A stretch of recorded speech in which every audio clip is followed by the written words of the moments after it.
Hey, what's up, world? It's your boy G Shrimp, everybody, favorite baby daddy, the voice of the street, man. And today we go be in Kansas, y'all. Wichita, Kansas. So hit that like button, y'all. Subscribe to the channel, man. We're on the road to 20,000 subscribers. Help me get there, y'all. It don't cost you nothing to subscribe. Now, check this out. We going to Wichita, Kansas. Now, when you hear this, planes don't crash too much. They hit the ground and things like that. They might bump into each other on the runway or something. But mid-air collision, this don't happen very often. And then when you think about how it happened, we had an airplane crash into it with an army plane. Now, a civilian plane and military planes, they don't even fly at the same airport. So I don't know how this happened. But the mix-up came when one plane was coming in for the landing and the Black Hawk flew in front of him and bam, they hit in mid-air, y'all, and everybody on both of the planes died. There was 3 of them on the Black Hawk and the other few people on the airline. Listen to this.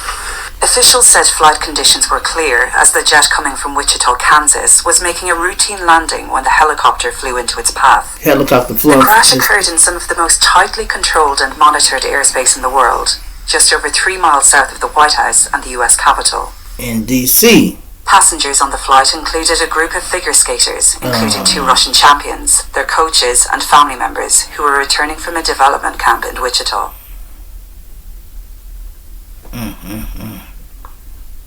This is crazy. And this is the moment a regional passenger jet carrying 64 people collided mid-air with an army helicopter near Washington, D.C. The 2 aircraft plunged into the icy waters of the Potomac River, prompting a massive search and rescue operation. But despite the rescue crew's best efforts, all of the passengers are feared dead, making it the deadliest U.S. air crash in nearly 24 years. We are switching from a rescue operation to a recovery operation. At this point, we don't believe there are any survivors from this accident. Officials said flight conditions were clear as the jet coming from Wichita, Kansas was making a routine landing when the helicopter flew into its path. The crash occurred in some of the most tightly controlled and monitored airspace in the world, just over 3 miles south of the White House and the US Capitol. Passengers on the flight included a group of figure skaters, including now, 2 when Russian... you hear this, y'all, they moved from a rescue operation and they call it a recovery operation. When they trying to rescue somebody, that means these people are alive and they're trying to rescue them.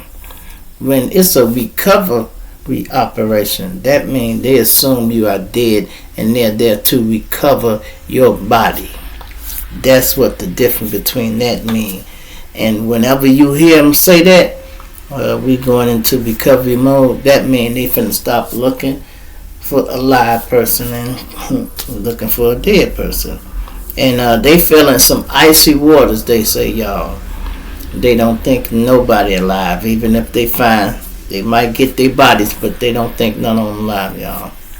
And that's crazy how, do you know the helicopter was the one that was wrong, y'all. He flew into their path. The plane was coming and then they asked the helicopter, I guess when they looked, they said, man, do you see an airplane, man? You riding right in front of... And before he could answer, 30 seconds before, the controller said, hey, man, do you see an airplane? You flying right toward it. No, before he could, boom, they hit. He said he didn't have no contact with the airplane. He was talking to the chopper, you know. He wasn't talking to the airplane. He was talking to the chopper, y'all. You know, they call it a Black Hawk. And I don't know if he would have got the airline on it. He'd be like, man, you got somebody finna fly in your way. Look out, look out. But the one who would have been able to maneuver the best is the helicopter. If they would have knew the plane was there and they would have had enough time to heads up, they can fly and maneuver better than a big airplane. He couldn't do nothing but try to slow down or maybe tilt a little bit, but it ain't gonna stop no crash if they coming head on like that. You know, that's crazy, man. How many of y'all are scared to fly on airplanes. And how many of y'all have flew on airplanes? I only flew on the airplane twice, y'all, in my life.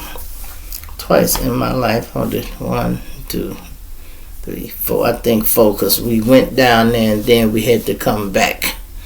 You know, that's crazy, y'all. I flew down there and I'm just so nervous when I got on the plane.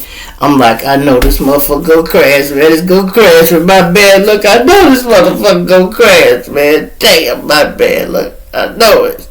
I'm just saying that shit to myself in my head, y'all. I'm sitting right here, my brother's sitting there, and it's a white guy over there. I wanted to use the telephone. So I said, how you turn that phone on? He said, you got to have a credit card to turn it on, right? And I'm like, oh. I said, can I use your credit card? He like, sure. He took it and handed it to me, right? Now, you got the two phones here, right? The white boy over here next to me and my brother over here. So I took the white boy credit card and started at my brother's phone and slid it and turned it on and then put it in mine and then handed it back to him. And I know the white boy was on the phone and looks at, damn, now they both on the phone. It must not be together. No, that was your credit card, man. But I'm sorry, you was a nice guy. You didn't say nothing about it, you know. And the ride wasn't too bad, y'all. The scariest part is the takeoff. When you rolling down the taxi, and when it's coming, be like, woo, woo, we going up. When they put them wheels up, like, we going up. And then you like, oh man, I don't feel shit. The scariest part is the takeoff and the landing, y'all. The takeoff and the landing, y'all. And that's crazy. I had a court date the next day, y'all. I'm in Mississippi somewhere. I'm going to call my lawyer. My big shot ass going to call my lawyer and tell my lawyer, hey, get me a continuance. I ain't coming to court. I'm way in Mississippi. She like, I don't give a fuck. You better get here. You better get on the plane. I'm like, I ain't catching no plane. She like, Maurice, you better be here. We've been fighting this case too long, and I'm not finna tell the judge you out of town and you can't come to court. You know how long we've been fighting this case. I'm like, damn, man, so I got to get on the plane? She like, yes, you do. I had to get on the plane and go back. I'm like, man, I didn't like it. I didn't like it, y'all. And then this crazy. We got on the plane one time, and my brother, we had money coming back, right? My brother go put the motherfucking money in my luggage. We coming through TSA, right? And the lady zip, and a white guy there, he unzipped it and looked. He like, why you got so much cash in here? I looked at my brother like, motherfucker, you put that shit in my suitcase with my hot ass name? And the black lady like, because black people don't have credit cards. She grabbed the suitcase, zipped it up like, come on, don't start fucking with them. I'm like, right on, sis. But I looked at my brother like, man, why would you put that shit in my suitcase and didn't even tell me, man? I'm like, God damn, you could at least let me at the up and up, not have been prepared, you know? And then, this is the craziest shit. There's always something happening to me, y'all. Craziest shit, when we flew from Chicago to Alabama to his baby mama house. We go stay there and then we go drive to Mississippi. We goes and get off the airplane. His baby mama picks us up. Why she got a gun in the car? Okay, we done told her to strap up. We riding, coming out the airport, we gets lit up. Police get behind us. Woo, woo. And she like, oh my God, I got this gun in the car. I'm like, a gun? She like, yeah. I'm like, oh my God, man, I just got here and I'm finna go to jail. And you know how big brother's is to little brother. Man, reach your janky ass, man.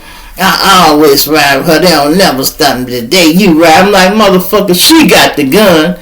Don't try to put that shit on me. But he sure was finna go there like, you bad luck. Bullshit, nigga.